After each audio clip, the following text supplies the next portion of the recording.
NYC just banned homelessness.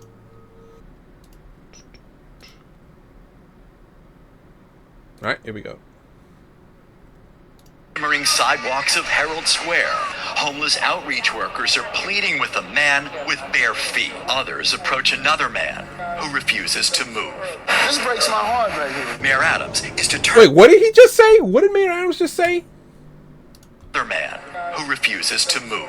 This breaks my heart right here. Get the fuck out of here. Like, he fucking gives a shit. Like, he gives a flying fuck about what happens to the city.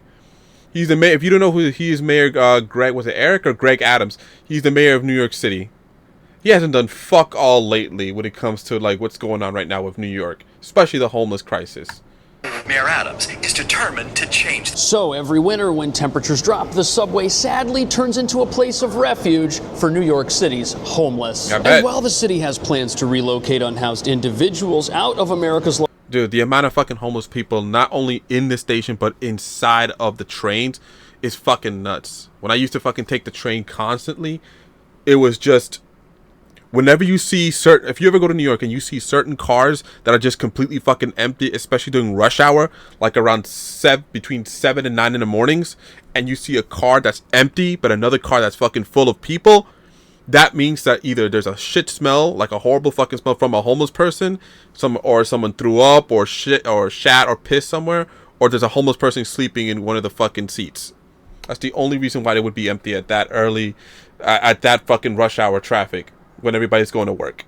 Largest public transit network, activists say the homeless have a right to use the subway how they see fit since it's open to the public. But as it turns out, no, I don't believe that.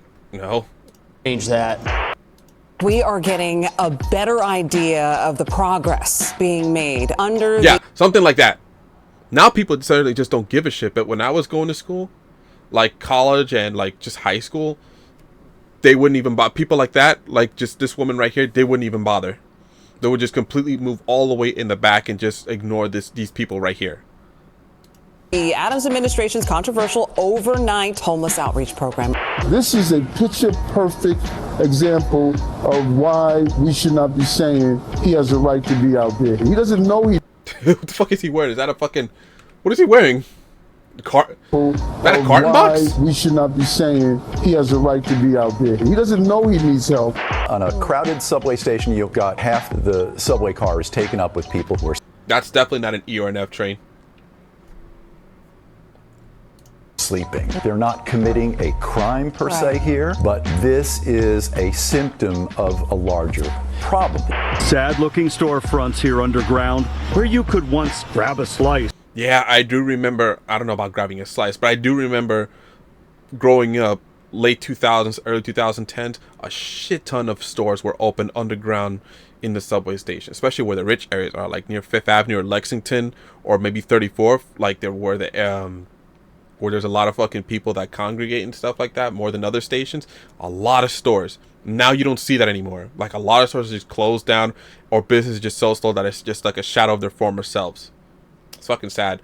But I don't know about eating food down in the subway station. That's like a fucking, like, a sickness trap down there. I personally wouldn't. Or a newspaper or a coffee. Of 195 retail spaces in the subway system, only 52 of them are open for business. A vacancy rate of nearly 75%. I have 2 young boys. They're 9 and 13. I don't want my boys walking around that. I don't feel they're safe when we see that.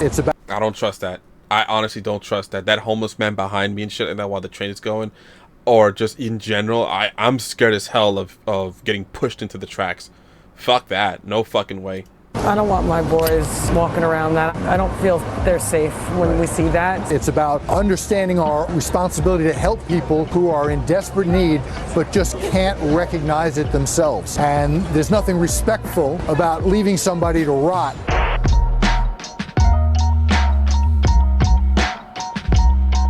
Some are starting to say the subway is turning into an underground wasteland. And we're going to investigate this wasteland to see how bad it really is. But what nobody wants to admit is that you could drastically decrease the number of people living down here if you do more to help them live somewhere else. But our subway is actually a mess of New York City's own making, with crime and lawlessness so out of control down here. There is still a force of National Guard troops deployed throughout the system, monitoring it for dangerous activity, along with... So what, cops aren't enough now?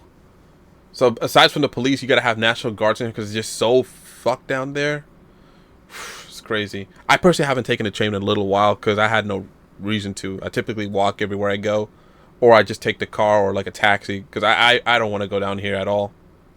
With thousands of extra police, and city leaders know that the second they pull out, the criminals are just going to come right back. But this right here, and city leaders know that the second they pull... I remember this table, even going to high school, some police officer would have like a little table right before you like swipe to go inside the train, like just to check your backpack and shit like that. They would typically ignore like kids that go to high school and stuff like that, but I typically see those, I don't know, they're trying to check for like contraband or like weapons or something like that. I had no idea why, but you know, I always see these tables. I just always question, like, why the hell do you have to look in my backpack and stuff like that? That was what, like 15 years ago. So they're still doing this. Pull out, the criminals are just going to come right back. But you know something? Lawlessness doesn't stop at physical crimes like robbery and assault, which still take place down here because troops aren't riding the trains. The lawlessness down here also includes fare evasion, which costs the city roughly...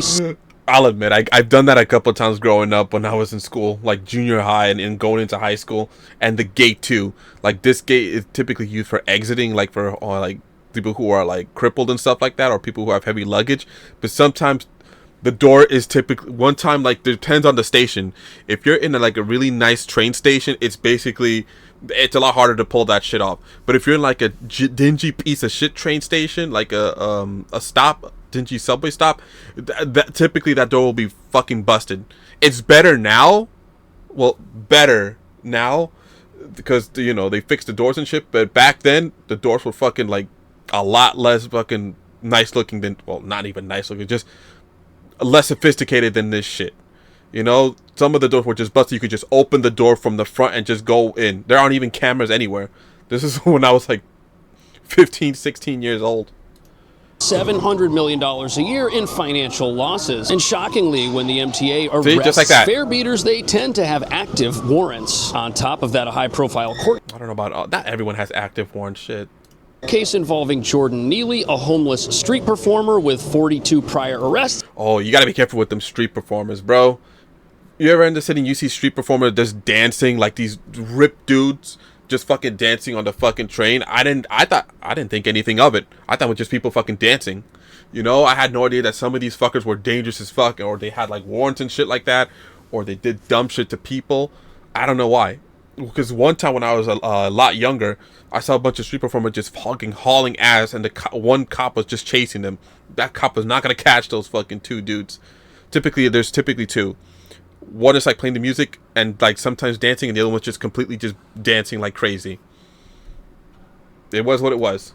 Has city officials admitting more people could unknowingly be putting themselves and others in harm's way. And that brings us to the real reason why the city is now taking drastic steps to move people who are homeless and living in the subway out of it. It puts people with mental health issues at risk. And it's not fair for a city that spends as much money as New York does every year not to do more to help people who think this is the only place they have to stay. And with the city set to activate its controversial congestion pricing scheme, which will tax drivers who refuse to use the subway, the powers that be have decided that if they're going to punish everyone who doesn't use our dangerous public transit networks, they better not do it while also punishing the homeless by neglecting them. But as you're about to see, the city's efforts to help people move out of this place aren't exactly going as planned. Of course not.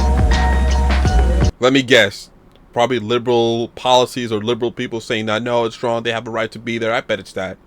I guarantee fucking to you is that.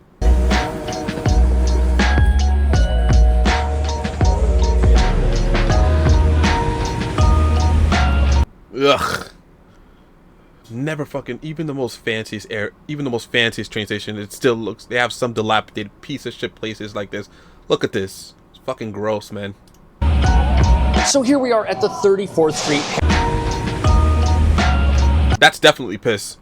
That's definitely piss right here. Do you ever hear? That's definitely piss. So here we are at the 34th Street Herald Square subway terminal, which is quite large, quite warm, and sadly has become a visual display of the humanitarian crisis taking place beneath the streets of New York City. In fact, this particular area where we're standing right now with this green backdrop here, this used to be the entrance to a mall which has become abandoned, and it's a place where people have been sleeping in the evenings. At least that was what was going on down here until the city decided to take steps to stop that from happening. Steps which many say are extremely controversial. At the same time, look at this place. It's loud, it's bright, there's dripping water, there's trash all over the place. This is not where... And piss and shit. Don't forget piss and shit, my guy.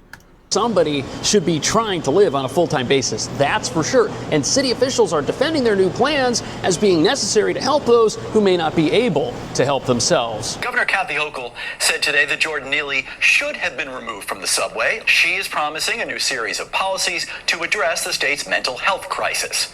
That will come as welcome news to those in need and to the boots on the ground, the police officers and social... So here you have a group of police and outreach workers who invited the press to come with them to this very same subway terminal while they went about contacting, that's what they call it when they interact with people who might appear to be unhoused. And the New York Post, who tagged along, says that 96 individuals were found to be sleeping in this one terminal. And there's an extremely high likelihood that if this investigation had taken place in more places than just this, that the sad state of affairs down here would be even more obvious. Furthermore, this tag-along only included a stroll through this terminal. They didn't ride the trains, where there are many people who sadly are calling that their temporary home. And although the total number of homeless living in the subway is unknown, this article estimates it could be as high as 4,100 people. And there could be more people living down here in the subway than in some small towns in America, which is shocking. However, what's even more shocking is that the city's efforts to help move people from here to an actual place which has been set aside for them to stay haven't exactly been working. Yeah, that's the thing. They gotta want the help. That's the thing. You can't force people to do it too. I guess at least that's what he probably would say, that there are people like this that would help the homeless, but if they say no, they don't want the help or refuse to help it, their hands are tied. They really can't do anything. So unless it's like a policy that says, no, fuck that, you're not gonna spend your ass down here just, just being homeless in the train station, you gotta get the fuck out, like forcing them to get out, then there's not much anybody could do. Let's see what he says. Each night, nurses and social workers are teaming up with New York City police officers, part of the mayor's latest initiative to offer shelter and services to the homeless, and to involuntarily commit those with severe mental illness who refuse treatment. So this is the part where things get controversial. Every night you've got these outreach teams that scour the subway looking for folks who might be down here and might not have anywhere else to go, and their goal is to help them go somewhere better than this. And the way this is done is by approaching an individual who might be sleeping or lounging about the platform and asking them if they need assistance, which activists say constitutes harassment, while ignoring the inhumanity of letting people think this dangerous environment is the only place they've got to stay. However, the New York Post says of the 96 people who were contacted and asked if they needed assistance, only 16 agreed to accept. Yet the city does have the authority to involuntarily commit people who could be a danger to themselves, AKA take their ass by force, basically. And others, something the governor says could have saved Jordan Neely, who was part of an altercation in the subway, which made... Oh yeah, a lot of people, I'm not sure if you guys know who this guy was, but he was the mentally ill black dude on the train that was carrying a knife and just like harassing passengers in the train station. And the I forgot what was the white dude, the Marine dude who came in and put him in a headlock to stop him. And he got arrested for it, and he got acquitted after. Good on him for getting acquitted, because this shit's crazy. This guy was schizophrenic too, so I don't understand why anyone would even, like, most people would mind their own fucking business on the train. Like, New York, we're very passive as fuck. Whenever shit like this happens, we like to claim and say that we're tough as fuck, but every time we're on the train, there's like homeless people just running around, like a homeless man running around doing stupid shit on the train. Everyone just sit there and mute, minding their own business. If somebody's harassing somebody, most people would just stand there or sit there minding their own fucking business. When that woman got set on fucking fire a few days ago, nobody did a fucking thing, just record him to, you know, nobody fucking helped that woman. So, you know, for somebody to actually do something and, you know, put a stop to like this like mentally ill fuck and then get in trouble for it, at least he did something. He got in trouble for it, but at least he did something.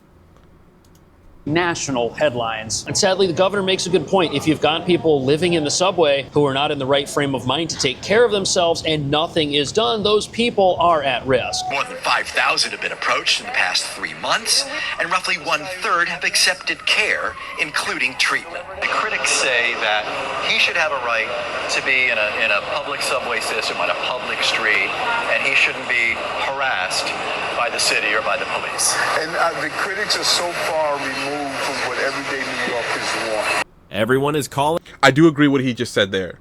I do actually agree with what Mayor Adam just said. That the people who are saying that they have the right to be there, they have the right to, you know, stay in the public, any public square, like public subway stations and stuff like that. They probably don't live the same lives as the normal everyday person lives. They probably live in gated communities or anywhere like all the fancy areas of New York. They probably live in some fancy $1 or $2 million brownstones who probably don't even take the train. They're the ones who are completely out of touch with what's going on. Because the average person sees this shit every single day. And most of us believe that, no, they don't have a right to just be in the subway stations. Like some of them harassing people, some of them just being a nuisance on the floor, on the ground, or inside the train cars with their fucking smell. Or worse, you know, acting belligerent like that black schizophrenic dude that was killed recently. No, fuck that. So this report says 5,000 people have been approached by these outreach teams with better results than were witnessed in this very same terminal. And Mayor Adams has had some incredibly harsh words for progressive critics who say people should be allowed to live in the subway full time with no intervention because it's a public place. He says not only is doing something like that inhumane, it is the opposite of what New Yorkers, average New Yorkers, are actually in favor of. Because average New Yorkers know how much money they are paying in taxes, and when they get on the and nothing's done in the subway station, bro.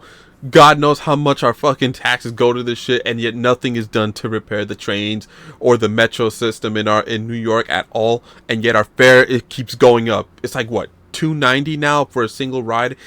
Like, it's crazy how much it used to be. $2.50 in the past, and $2, then $1.50. Now it's close to $3. It's probably more now, or it's probably the same number, but we pay so much in it and yet nothing gets done. And now we have to deal with the homeless people that could potentially be out of their fucking minds. Plus the smell, the dilapidated fucking piss smelling fucking station. It's crazy, bro. And we're paying for this shit and nothing's done? Shit. subway and they want to ride it and they're either unable to or there's no room to get a seat because someone happens to be living there, they say to themselves, where is this money going if it's not being used to take care of people who have nothing? At the same time, 2025. The smell, bro. The smell is always what fucks me up every time I see that shit. Like I mentioned, if the cart's empty on rush hour, don't take it because the smell's probably going to be unbearable. Is a local election year here in the city, which some say has a lot to do with why new steps are being taken to change. Yeah, it typically is like that. Whenever there's elections, they always want to just clean everything up, make everything, or whenever there's somebody famous coming in, like that shit like happened in California, I think it was San Francisco, that when I think one like a leader, like was it Xi Jinping or like the Russian leader or something like that was coming to San Francisco, everything was cleaned up to make it look nice, got rid of all the homeless people, all the shit and all that stuff, and then when he left, everything went back to normal. Yeah, it's kind of like this, except like it's kind of like this. How things have been getting done around here, because every single time people see a person with nowhere else to go, sleeping in the subway or on a bus, it looks to them like they're... The fuck? Did you guys say...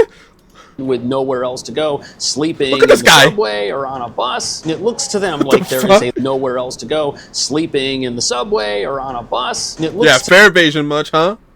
to them like there is a lack of leadership on this issue. At the same time, the mayor and the police commissioners say that they're fighting an uphill battle. City laws only allow them to do so much to help people who might be in a vulnerable, bad situation, and they want state laws to be passed to enable them to do more. And the specific thing they're looking at doing is codifying what is called involuntary removal. This is a guy, he's got a Skittles box on his head. This is a picture-perfect example of why we should not be saying he has a right to be out there. He doesn't know he needs help. We have to give him that. Now, progressive policies say that it would be wrong to intervene in a man's life when he is spiraling out of control, because doing so would take away his right to self-determination and the pursuit of happiness as he sees fit. And for a long time, various leaders... Nah, fuck all that progression shit. Give me regression. Give me that regression. Give me the regression, bro. Give me that regression policy. Fuck that. I do not trust that fucking homeless guy with that Skittle box behind me if I'm willing to take the fucking train. Nope. Fuck that. Now, I think most people would agree with me. I would not fucking trust no mentally ill homeless man wearing a fucking cereal box standing right behind me. I don't know what the fuck he's gonna do.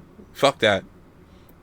Leaders of New York have treated the subway as just another public space and have made people feel bad about their desire to see people who are there and are obviously in distress helped in some way. Something that would also make America's largest public transit network safer and more usable for those who pay to use it. On top of that, a public transit network is not designed as a living quarters for anybody. And at present, state lawmakers are considering the Supportive Interventions Act, which would say that a person in need of medical or psychiatric care can be forcibly removed from the streets. But the only terrifying thing about this is it would be the government who determines who needs a psychiatric evaluation, and that's not going to sit right with everybody. And in the future, what if an act like that is abused? However, proponents of these ideas say that current laws and policies, which do allow for involuntary commitment, don't give the police the tools they need to help those who are now in distress, and who also may not have the agency to understand the effect their choices have on their very lives. However, as you're about to see, there's another cost associated with allowing the subway to be run in this manner, and if the city doesn't do something about it soon, things down here might get even worse. What is it? Theft? Theft from the what's remaining of these stores? Maybe? So behind me, we've got a small business. There's a vending machine around the corner here, a couple of ATMs. There are signs of life down here that kind of bring the subway back almost 20 years ago when you used to have all kinds of stores and shops in this environment. A lot of those, however, have not been able to make it. And really, it should be no surprise why a business might find it tough to operate in a high crime environment that is a visual humanitarian disaster that the city is not tending to. Sad looking storefronts here underground where you could once grab a slice or a newspaper. I remember there used to be a Burger King near like one of the stations I used to go to, like whenever I want to go to the city to visit, like some of the fancy stores like on Fifth Avenue, there used to be a Burger King like 10 or 12 years ago or like 15 years ago when me and my friends just would hang out and just go to the city to fuck around and we just get a bite to eat. I guarantee you that BK is no longer there. Actually, correction, it's not there anymore. Of 195 retail spaces in the subway system, only 52 of them are open for business. A vacancy rate of nearly 75%. So apparently you've got hundreds of empty kiosks like the one behind me, which makes sense. This is not a great environment to do anything. It's not even a great environment to get on the train, let alone spend money. At least they've gotten around to reopening some of the bathrooms. Wait, why? That have been closed for the last 4 years. Dude, the fucking New York City subway station bathrooms are the worst shit on earth. Oh my god, I'd rather go to a porta potty than go fucking to one of these fucking bathrooms. Oh my god. That's a good start. There's no way this fucking person just went in there. I'm not sure if it's a bit, but you've got to be like really shitting your... Oh my god, but shitting in one of those things. Oh my god, that's a quick way to get AIDS, man. Oh my god. These bathrooms are the nastiest shits on earth. This is horrible. I went in there one time because I'm pissing myself. Just piss water all over the place, smelled like shit, just dilapidated, like worse than a fucking high school bathroom in like the hood. Like it was so bad, bro. Like I had to piss so bad. I couldn't even piss because I was scared that the puddle near the entrance, like the puddle. Hold on, Yeah, I wouldn't recommend anybody going in here. Start. And with the high levels of crime and the constant militarization of this environment, it's hard to think of who wants to have lunch in a place like this or buy something expensive. But it's not just... I don't recommend nobody eating in the fucking subway station, especially if you're in the cart. Fuck that. That's like a fucking bacterial box, man. That's just crazy. This incredibly dilapidated station, which is having these types of retail problems. No, in fact, even one of the nicest subway terminals in the entire system, which is located down on Fulton Street, has a similar problem. That facility cost over $1 billion to build. It's designed as both a mall and a transit hub, yet the mall portion is entirely empty. All of the stores are closed, and the mall giant Westfield that was leasing it from the city is in the process of canceling and breaking their lease because they say the city hasn't maintained a crime-free, safe environment to try and lease out stores. And that makes sense. Anybody who spends more than 5 minutes down here understands how quickly they need to get out of here and move on with their day. And certainly, who's going to pull out their wallet or purse to buy something expensive if they think something bad might happen to them while they're doing that? But to make matters worse, even the police commissioner has mentioned that she has safety issues with this place as well and doesn't think it's safe enough for her family. I have 2 young boys. They're 9 and 13. I don't want my boys walking around that. I don't feel they're safe when we see that. So that's what this program is designed to do. Brian Stanton is the Yeah, she probably has the money for her kids to be like, I don't know, get like a limo or like an Uber constantly every single day, or she just probably has like 2 or 3 cars. I mean, but for everybody else, you know, we just have to buck up and just take the New York City subway station. I mean, the trains, man, we don't have a choice. I mean, if it came down to it for me, if I had no other choice, if my car broke down and it was too cold or my legs were fucked up, I have no choice but to take the New York City subway station. I don't have money like that to just go and get an Uber constantly or get a new car or whatever. And plus, even if you... Nah, I don't want to go there. So that's... Yeah, for the average New Yorker, this is all they got. Okay, if this subway is not safe enough for the police commissioner, I'm not sure who it's safe enough for. Yet it's welcome news to many that the city finally seems to be doing something down here about this environment to make it safer for everybody, including those who are in need. And you know, I don't think any of us want to hear at this point that they don't have the money to go about doing this because they're wasting millions on all kinds of bizarre things, like a study to examine the psychology of those who don't want to pay to use this place. And speaking of losing money, this article says that the subway itself is losing $800 million a year, which is higher than prior estimates, to people who evade the fare. Oddly, that number is just $200 million less than the $1 billion their congestion pricing scheme, which is going to tax cars, needs to generate by law to even be in place in the first place. And what this essentially means is that if you have a car, you will now be subsidizing crime and lawlessness down here in the subway itself. What a beautiful system. So basically, if you have a car, you don't give a shit what happens to the New York City public subway system, basically, because it just shows that you have the means to afford a vehicle and you don't have to put up with the bullshit that happens in the subway.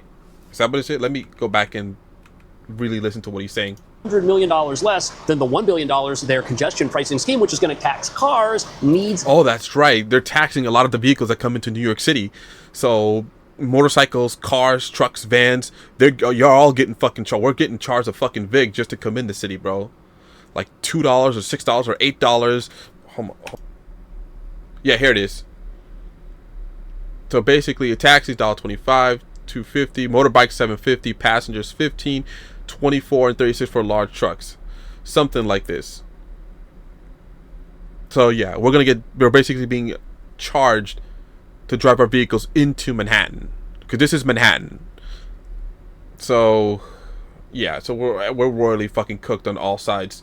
Shitty transit system, and also getting charged if you have a vehicle, because since you don't want to take the trains.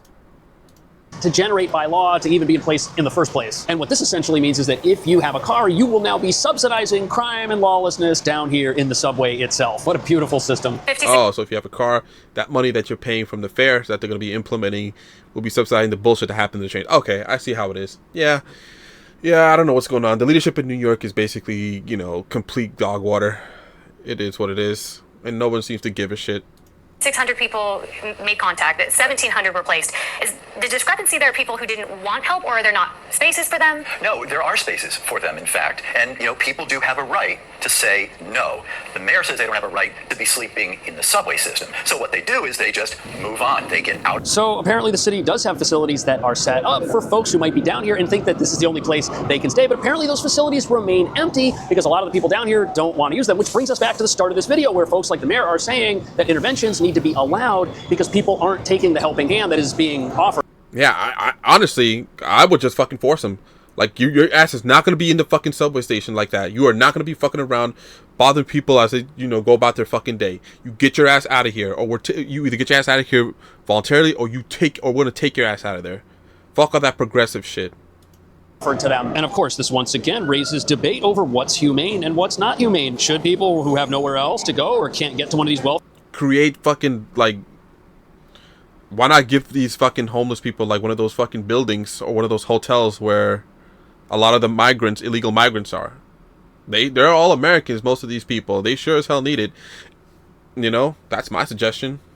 welfare centers really be treated in a manner that forces them to move along? Or is it possible that the city's care facilities are so unsafe and so dangerous that many folks are better off not using them? Because there have definitely been widespread reports that some of these care facilities are not exactly caring and the workers are rather rough on the guests, which makes sense why people might not want to go there either. And the timing of this new effort to help the homeless no longer live in the subway cannot be a coincidence. This humanitarian disaster has been taking place beneath our streets for a long time, and this is the first time anything's being done to help the less fortunate move to a place that might be better suited to them. What do you think about that? Are the city's plans to help the homeless in the subway itself a coincidence? Is this something that they were planning on doing all along? And are they good plans? Is it a good thing to help someone move out of the subway if they truly think this is the only place that there is for them? Let me know what you think about that. Thank you so much for watching. I'll see you in the next video.